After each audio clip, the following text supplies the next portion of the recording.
नमस्कार बच्चों, आप सभी का स्वागत है। आज हम हिंदी लोक भारती कक्षा 9वीं की चौथी कविता पढ़ने जा रहे हैं, जिसका नाम है किताबें। किताबें जिससे आप सभी परिचित हैं। बच्चों, किताबें वो होती हैं जो हमें बचपन से लेकर हमारे बुढ़ापे तक हमारा साथ देती हैं, जो हमें ज्ञान के साथ साथ हमारा आत्मविश्वास भी बढ़ाती हैं। किताबें वो होती हैं जो हर कदम पर हमारा साथ देती हैं। तो आइए हम देखते हैं कि इस कविता में किताबों के बारे में हमें क्या जानकारी हासिल होती है। इससे पहले हम इसके कवि से परिचित होंगे। बच्चों, इस कविता के कवि का नाम है गुलजार जी। गुलजार जी हिंदी सिनेमा जगत का एक जाना माना नाम है। इन्होंने हिंदी सिनेमा जगत में अपने गीतों से कई लोगों के दिलों पर राज किया है। ये एक सुप्रसिद्ध लेखक हैं और बहुत से कविताओं के कवि। तो आइए अब हम परिचित होते हैं गुलजार जी के जीवन से। इनका जन्म 18 अगस्त 1936 में दीना, झेलम जिला, पंजाब, स्वतंत्रता पूर्व भारत में हुआ। इनका पूरा नाम संपूर्ण सिंह कालरा है। आप एक कवि, पटकथा लेखक, फिल्म निर्देशक, नाटककार होने के साथ साथ हिंदी फिल्मों के प्रसिद्ध गीतकार भी हैं। इनकी प्रमुख कृतियां हैं चौरस रात, लघु कथाएँ, रावी पार, कथा संग्रह, रात, चांद और मैं, एक बूंद चांद, रात पश्मीने की, कविता संग्रह और खराशें। कविता कहानी का कोलाज। अब हम देखते हैं पद्य संबंधी। नई कविता आधुनिक संवेदना के साथ परिवेश के संपूर्ण वैविध्य को नए शिल्प में अभिव्यक्त करने वाली काव्यधारा है। प्रस्तुत कविता में गुलजार जी ने पुस्तकें पढ़ने का सुख, कंप्यूटर के कारण पुस्तकों के प्रति अरुचि, पुस्तकों और मनुष्यों के बीच बढ़ती दूरी और उससे उत्पन्न दर्द को बड़े ही मार्मिक ढंग से प्रस्तुत किया है। अर्थात प्रस्तुत कविता में कवि ने पुस्तकों के साथ मनुष्यों के पुराने और प्रगाढ़ संबंधों और उनके साथ बिताए गए पुराने क्षणों को याद किया है।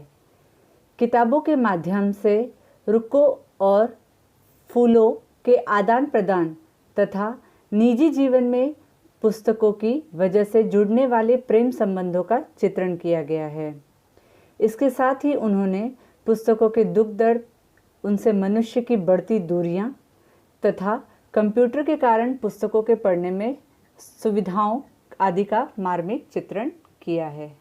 तो ये थी हमारी पद्य संबंधी कुछ जानकारी। अब हम बढ़ते हैं अपनी कविता की पहली पंक्तियों की ओर। किताबें झांकती हैं बंद अलमारी के शीशों से, बड़ी हसरत से तकती हैं, महीनों अब मुलाकातें नहीं होती, जो शामें उनकी सोहबत में कटा करती थी अब अक्सर गुजर जाती हैं कंप्यूटर के पर्दों पर, बड़ी बेचैन रहती हैं किताबें, उन्हें अब नींद में चलने की आदत हो गई है।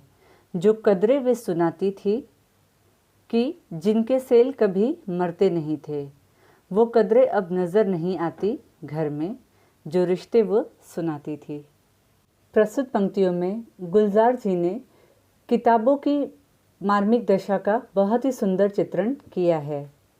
वे किताबों की मन की व्यथा को प्रस्तुत कर रहे हैं।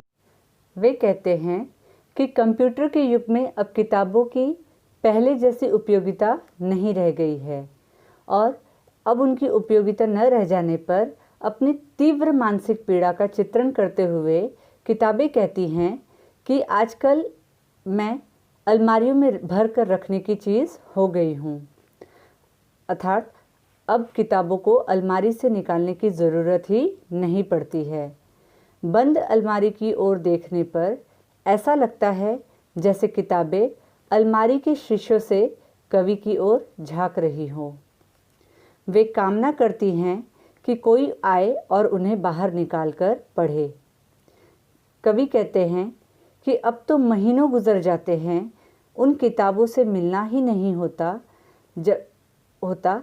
एक समय ऐसा था जब उनकी शाम इन किताबों को पढ़ने में लगा करती थी, पर अब अक्सर। हमारी अगली पंक्तियाँ कुछ इस प्रकार हैं। गुजर जाती है कंप्यूटर के पर्दों पर, बड़ी बेचैन रहती हैं किताबें, उन्हें अब नींद में चलने की आदत हो गई है। जो कदरें वे सुनाती थी कि जिनके सेल कभी मरते नहीं थे, वो कदरें अब नज़र आती नहीं घर में, जो रिश्ते वे सुनाती थी।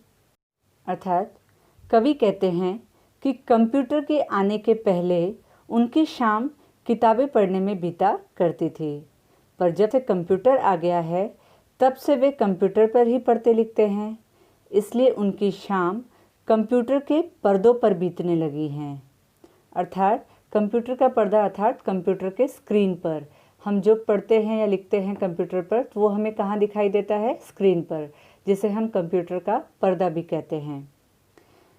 इसलिए उनकी शाम कंप्यूटर के पर्दों पर बीतने लगी है और इस वियोग के कारण, वियोग अर्थात किताबों से बिछड़ जाना, वियोग अर्थात किसी से अलग हो जाना, बिछड़ जाना, तो किताबें और कवि का अब मिलन नहीं हो पा रहा है, तो इस वियोग के कारण किताबें बहुत बेचैन रहने लगी हैं। अब हालत ये हो गई है कि ये किताबें नींद में चलने लगी हैं, अर्थात वे कवि को अब सपने में कभी कभी दिखाई देती हैं। इन किताबों से जिन मानवीय मूल्यों की जानकारी मिलती थी और जो अक्षुण्ण हुआ करते थे, वे मानव मूल्य अब घर में नज़र नहीं आते। ये किताबें रिश्ते संबंधों के बारे में बताती थी, अर्थात किताबें पढ़ने पर हमारा सर्वांगीण विकास होता था। जैसे किताबों से हमें संस्कार, मूल्य, नैतिक मूल्य, लोगों के प्रति आदर, सत्कार, प्रेम, भावना, ये सारी चीज़ें हमारे अंदर जागृत होती थी। किताबें ना सिर्फ हमें ज्ञान देती थी, बल्कि हमारे अंदर संस्कार की भावना भी पैदा करती थी। किंतु जब से हमने किताबों से अपना रुख मोड़कर कंप्यूटर के पर्दों पर अर्थात आधुनिकीकरण के युग में आकर मशीनों की तरफ अपना ध्यान केंद्रित कर लिया है, तब से हमारे अंदर इन मानवीय गुणों की कमी होती जा रही है। हमारे अंदर न किसी के प्रति प्रेम, आदर, सत्कार, ये सब की भावना रह गई है। इसके अतिरिक्त हम किताबों से भी दूर होते जा रहे हैं।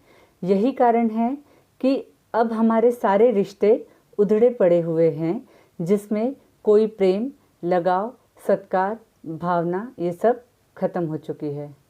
तो बच्चों, आज के इस वीडियो में मैं आपको यही 2 पंक्तियाँ का सविस्तार वर्णन कर रही हूँ। इसके आगे की पंक्तियों को हम अपने अगले वीडियो में पढ़ेंगे। तब तक आप इस वीडियो को देखें और इसका आनंद उठाएं। तब तक के लिए नमस्कार।